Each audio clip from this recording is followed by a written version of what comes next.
at a speed of 600 feet per minute, reaching an altitude of 2,100 feet above sea level. The car in which you are riding was installed in March 1987. Each car is steel and was especially built for the incline at an 18 degree. Each car is 42 feet long and weighs 12 tons. 2 1.25-inch wire cables carry the incline cars up and down the mountain.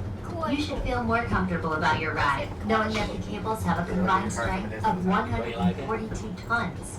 The cables are fastened underneath one car, wound around huge drums in the machine room at the top of the mountain, and connected underneath the other car, so that the two cars operate like weights on a pulley.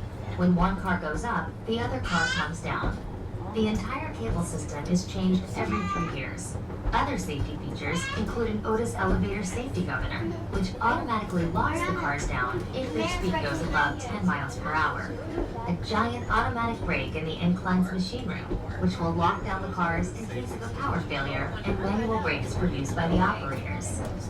In recognition of the incline's historically significant role in unique mechanical design, in 1974, it was designated a National Historic Site by the United States Department of the Interior, and in 1991, a National Historic Mechanical Engineering Landmark by the American Society of Mechanical Engineers.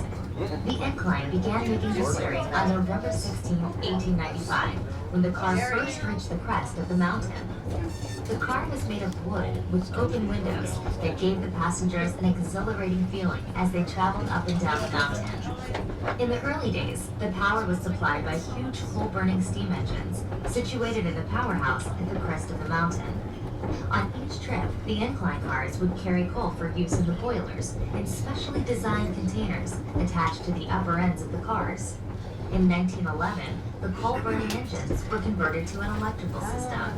Today, the two 120-horsepower motors, huge drum gears, and other operating machinery which provide power to the cars can be seen in a viewing area at the Lookout Mountain Station. Lookout Mountain is part of the Cumberland Mountains, part of the Appalachian chain, as are the Great Smoky Mountains. Lookout Mountain is the southernmost mountain in the Appalachians. Many of the mountain residents use the incline. Sometimes they're only linked with the top of the mountain when we have ice and snow, which luckily isn't too often. The incline has also been used to transport freight, mail, and school children. As the incline is the fastest method of transportation up and down the mountain, it's been known to help a mother-to-be make it to the hospital on time. There have been several weddings aboard the incline while the cars climb the mountain. As the incline climbs historic Lookout Mountain, it will travel through the cities of Chattanooga and Lookout Mountain, as well as Hamilton County and the Chickamauga and Chattanooga National Military Battlefield. Traveling up the mountain, you'll find that the air gets cooler, since there's an approximate 8-degree temperature difference between the Chattanooga Valley and Lookout Mountain. The grade of the track at the steepest point near the top is 72.7%, giving the incline the unique distinction of being the steepest passenger railway in the world. When we reach the top, visit our observation decks, the highest observation points on Lookout Mountain, for a breathtaking view of the Chattanooga Valley.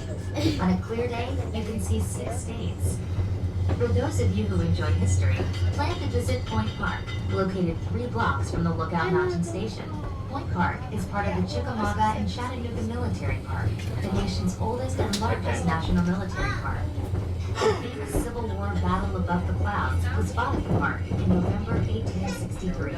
The battle took place on a day so rainy, misty, and foggy that many times the soldiers had to withhold their rifle fire for fear of hitting friend rather than foe, thus the name Battle Above the Clouds. Another problem defending the mountain was that as the soldiers lowered their cannons to fire on the troops coming up from below, the ball would roll out of the cannon barrel. When General Grant was on Lookout Mountain in 1863, it took him nearly 4 hours over very rough roads to reach the top. But as every visitor to the Point area discovers, it's worth the effort. Today, the incline railway takes riders almost a mile straight up the face of Lookout Mountain in about 10 minutes. At Point Park, 3 blocks from the Lookout Mountain Station, you too can marvel at the view that General Grant saw of the Tennessee River Valley 1,500 feet below. For unique, computerized, and other displays of Chattanooga's Civil War history, visit the Battles for Chattanooga Electric Map and Museum across from Point Park. We hope you enjoy your ride on the incline. When you reach the Lookout Mountain Station, take your time and enjoy the shops, observation decks, machine room, and incline photo exhibit. On behalf of all Carter employees, have a nice visit on historic Lookout Mountain. If there's anything we may do to assist you, please let us know. We're now arriving at the upper station. These trains will be departing about every 10 minutes up until 9:10 p.m. You can take any train back down if you like and sort on to the other portion of your ticket.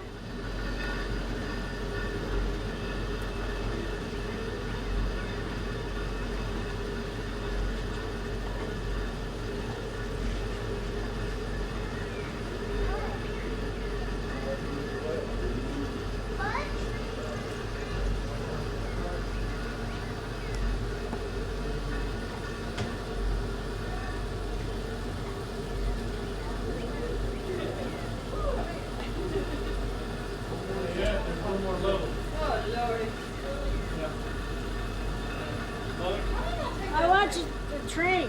It's going down. Oh my God.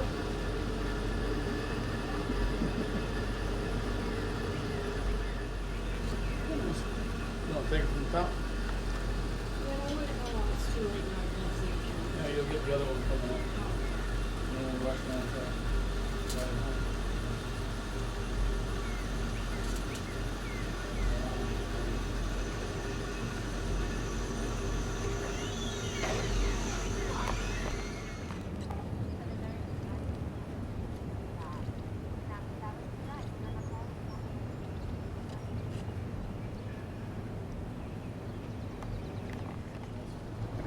One day I'll be dead and get on them and they'll say, oh, mommy.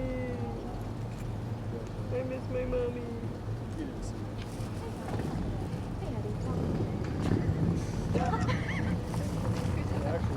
Yeah, no, I deleted it.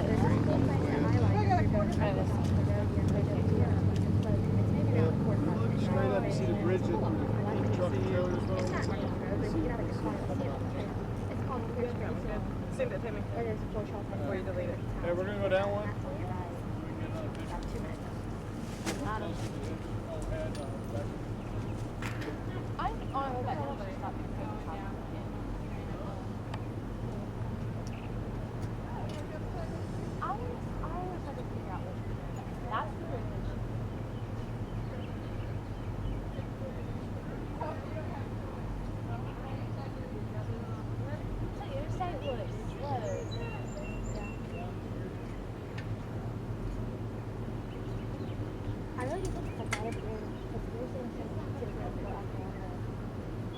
What's the bridge called? Okay, wait. You sure? Check it real quick. That King's Lodge? That's too long, but not Mountain, which is part of the Appalachian chain, is actually a plateau stretching 83 miles.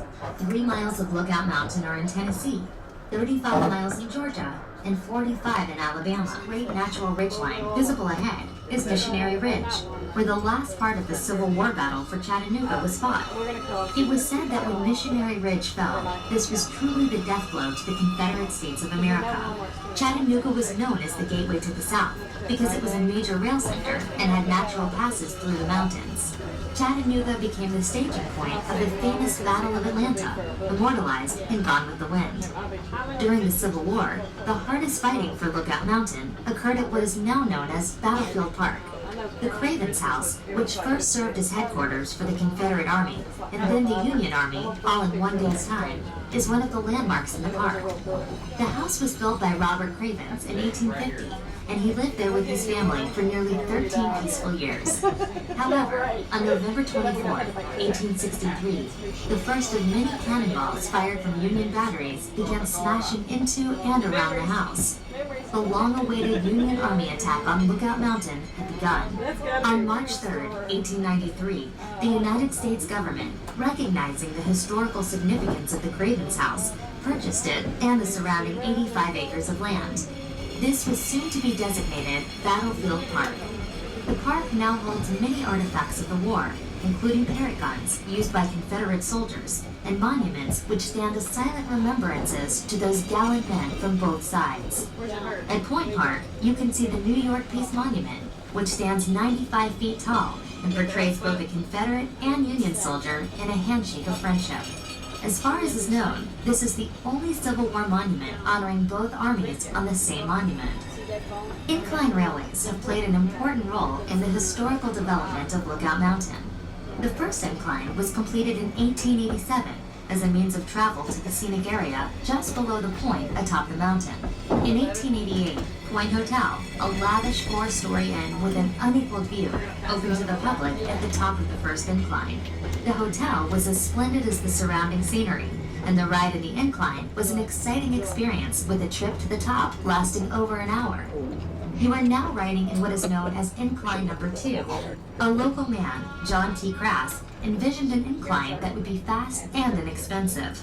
In June 1895, Crass and several other investors applied for a charter, forming the Lookout Mountain Incline and Lulu Lake Railway Company. With the help of picks, shovels, dynamite, and about 1,000 workers, the first cars began traveling up and down the mountain on November 16.